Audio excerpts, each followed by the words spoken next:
This next thing we're going to talk about is so multidimensional. It is so useful in every conversation you have. And it's partially because it will get used and primed by the other person almost every time. And secondly, because when done right, it can build fun, trust, and respect, and honestly, bring the other person, allow you to show interest in the other person, all in one thing. And it's this: it's to take the common questions that are asked in every single conversation and spend a little bit of time thinking, hey, how can I reveal my answers to these in a way that is fun, that builds trust, that builds respect, and that shows the other person something about me other than things that they could maybe read on my Facebook profile. And so what are the most common questions? I shouldn't even have to say these. They come up in every business meeting, every bar interaction, every networking, everything. So the first one is, depending on where you are, what do you do, right? This is a question that most people just roll their eyes because they don't, oh man, I have to say I'm a consultant. Crap, that sucks. You don't have to say you're a consultant. We're going to talk about that. Secondly, where are you from? That's really, really common. And then oftentimes there's a third, depending on the context. In college, it might be what's your major. Within a company, it might be what division do you work in. When I lived abroad, it was what are you doing here in Brazil, right? There's certain questions that, based on your life, you'll know that you tend to get. And there usually are about three. The first two are static, and then the third one depends on where you are. But what I want you to do now is think about one of these questions while I am sharing with you the best way to go about answering them for you, and then start to workshop your own. We're actually going to have a live workshop with a volunteer, or maybe not a volunteer, with someone who's going to come onto the camera and do it live so you can see it, but just be thinking about it now. These questions get asked in every single conversation, and what normally happens is people shoot the conversation in the foot and leave it to walk off to its death. So somebody goes, hey, what's up, how are you, hey, good to meet you, like, who do you know at the party? Oh, Casey, yeah, what's your story, what do you do? I'm a consultant. Oh, really, cool, like I work in advertising. Nice, nice, where are you from? I grew up here my whole life. Awesome, cool, yeah, what about you? I just moved in a couple months ago, I live in Tennessee. Cool, okay, I'm gonna get some punch, right? The conversation just dies. The truth is, there were a lot of opportunities in that conversation to take it somewhere where you guys might connect, but people answer these questions on the surface level when what you want to focus on is driving down and answering why. So think of it this way: when someone asks you, what do you do? You don't need to just answer your job title. What you can actually answer is why you do what you do. So say that you're a consultant, as I was, or whatever.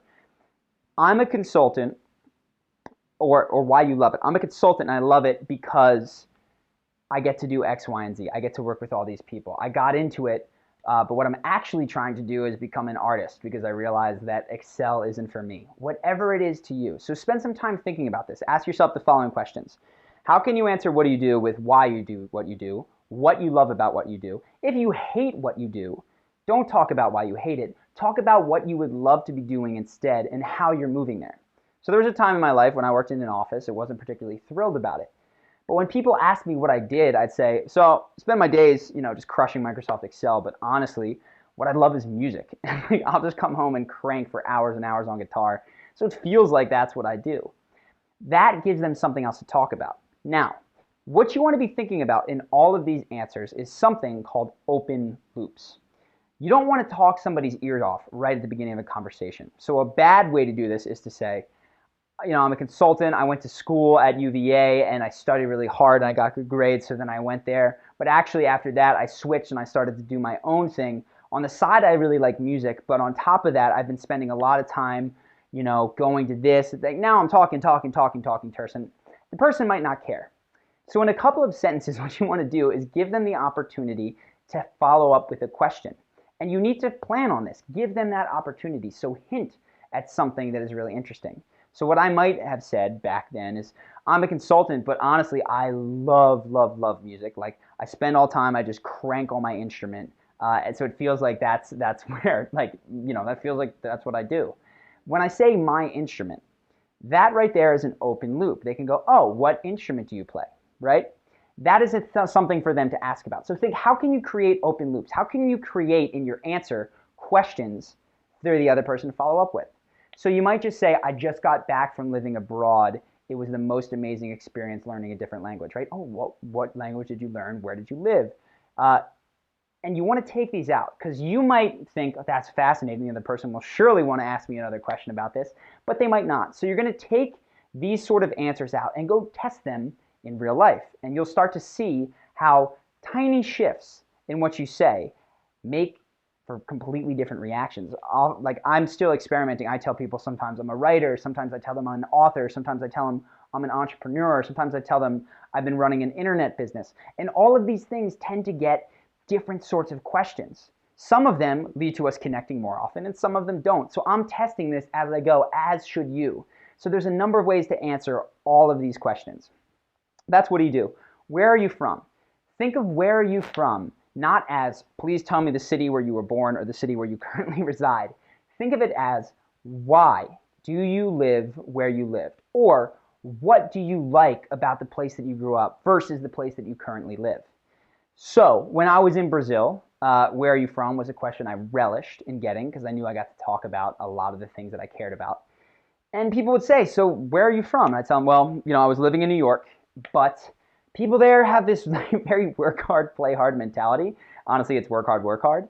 And I didn't feel a connection with a lot of the people there. So even though I had a decent social circle, I visited Brazil once and just fell in love with the culture. How touchy people are, how friendly, how affectionate, how they invite you over to their houses after knowing you for 15 minutes.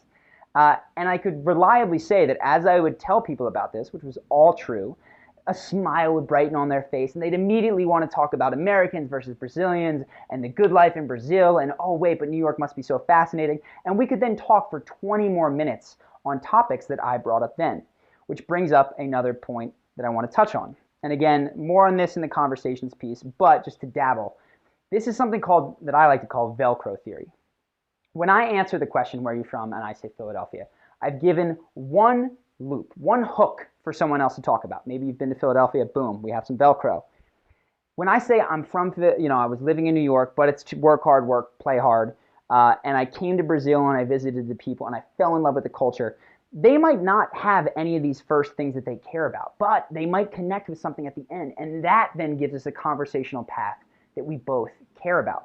So what you want to do is a combination of leave open loops, so you're not talking someone's ear off of, but leave probably 4 or 5 possible conversational threads open that the person can run down. Maybe they want to talk about your specific job. Maybe they're interested in where you used to live. Maybe they're interested in why you love your new city because people are so outgoing and friendly. These sort of mindsets, as you're crafting your answers to these questions, are going to be so, so, so helpful. So I talked for a lot. I rambled about this. I think what is going to be really, really, really helpful is to see some examples. So I want to go to tape, and then I want to do some workshops. We'll get all of this stuff done so you can see it. And as I'm going, again, work on writing out for you what some good starter answers are. Take them out into your interactions and start to use them and then tweak them from there.